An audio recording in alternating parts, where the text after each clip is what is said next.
తెలంగాణ ప్రభుత్వం ప్రతి బిడ్డ, ప్రతి బాలిక, ప్రతి విద్యార్థి కలలకు జీవం పోస్తుంది. తెలంగాణ విద్యార్థులు ఎదిగితే తెలంగాణ రాష్ట్రమే దేదీప్యమానంగా ఎదుగుతుంది. ఈ ఉద్దేశాన్ని సాధించడం కోసం మా ప్రభుత్వం విద్యార్థుల పోషణ, విద్యా ఫలితాలను మెరుగుపరచడానికి వీలుగా 2 నూతన పథకాలు ఈ బడ్జెట్లో ప్రవేశపెడుతున్నాం. విద్యార్థులకి బ్రేక్ఫాస్ట్ పథకం 2026-27 విద్యా సంవత్సరం నుంచి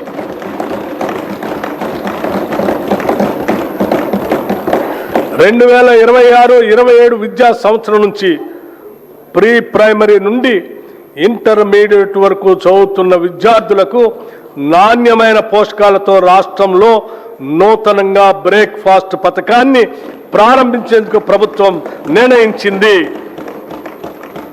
ఈ బ్రేక్ఫాస్ట్లో ప్రతి విద్యార్థికి వారానికి అల్పాహారంతో పాటు 3 రోజులు పాలు మరియు మిగతా 3 రోజులు రాగి జావా అందిస్తాము.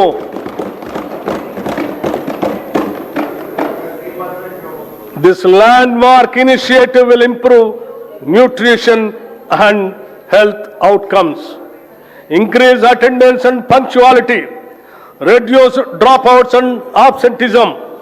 It will ease the burden on working parents.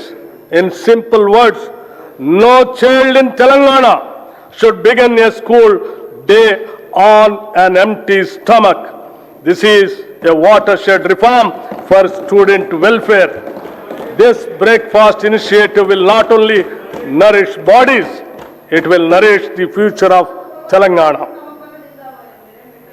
Intermediate విద్యార్థులకు మధ్యాహ్న భోజన పథకం ఈ రోజు నేను ప్రకటించబోయే మరో అత్యంత ముఖ్యమైన సంస్కరణ.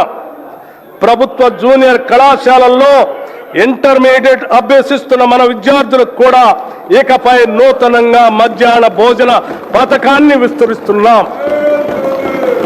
విద్యార్థుల సంక్షేమం కోసం మనం తీసుకుంటున్న చర్యల్లో ఇది ఒక సరికొత్త అధ్యాయానికి నాంది. కౌమార దశ అనేది ఎంతో కీలకమైన దశ. ఈ వయసులో తీసుకునే పోషకాహారమే వారు నేర్చుకునే సామర్థ్యాన్ని మరియు దీర్ఘకాల ఆయుష్ను నిర్ణయిస్తుంది. అధ్యక్ష, ఈ 2 పథకాలు ఈ రాష్ట్రంలో అద్భుతమైనటువంటి మానవీయ కోణంతో తీసుకున్నటువంటి గొప్ప నిర్ణయాలను చెప్పడానికి ఎటువంటి సందేహం లేదు. మా ప్రభుత్వం విద్యార్థులు మరియు వారి సాధికారిత పట్ల అత్యంత సిద్ధతతో ఉంది. దివ్యాంగ విద్యార్థుల శారీరక వైకల్యం వారి విద్యాభ్యాసానికి మరియు ప్రగతికి ఏమాత్రం అడ్డంకి కాకూడదనే ఉద్దేశంతో అటువంటి వారికి తగిన తోడ్పాటు అందించే లక్ష్యంతో ఇంటర్మీడియట్ విద్య చదువుతున్న దివ్యాంగ విద్యార్థులకి రెట్రోఫిట్టెడ్ మోటరైజ్డ్ వాహనాల్ని పంపిణీ చేయాలని నిర్ణయించాం.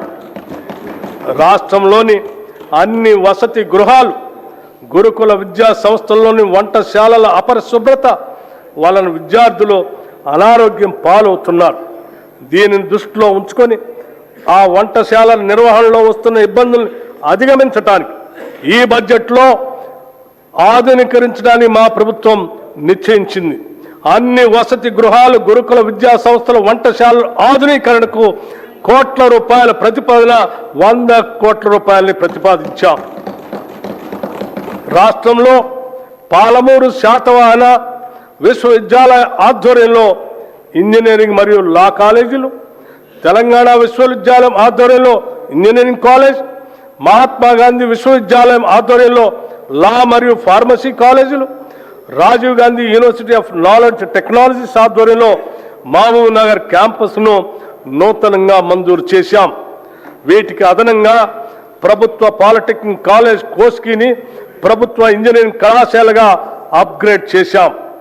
స్టేషన్ గన్పూర్, కే సముద్రం, గంగాధర, ధర్మపురి, పాకాల్, కోస్గి మరియు దేవరకద్రలో కొత్త ప్రభుత్వ డిగ్రీ కళాశాలలు ప్రారంభించాం. దీంతో రాష్ట్రంలో ప్రభుత్వ డిగ్రీ కళాశాల సంఖ్య 149కి పెరిగింది. రాష్ట్రంలో ఉన్న 57 పాలిటెక్నిక్ కళాశాలను అడ్వాన్స్డ్ టెక్నాలజీ సెంటర్లుగా ఉన్నతీకరిస్తున్నాం. యువతను భవిష్యత్ ఉద్యోగ అవకాశాలు కల్పించడానికి, ఎంటర్‌ప్రెన్యూర్లుగా ఎదగటానికి వీలుగా పాలిటెక్నిక్ కళాశాలలో 15 కొత్త కోర్సులు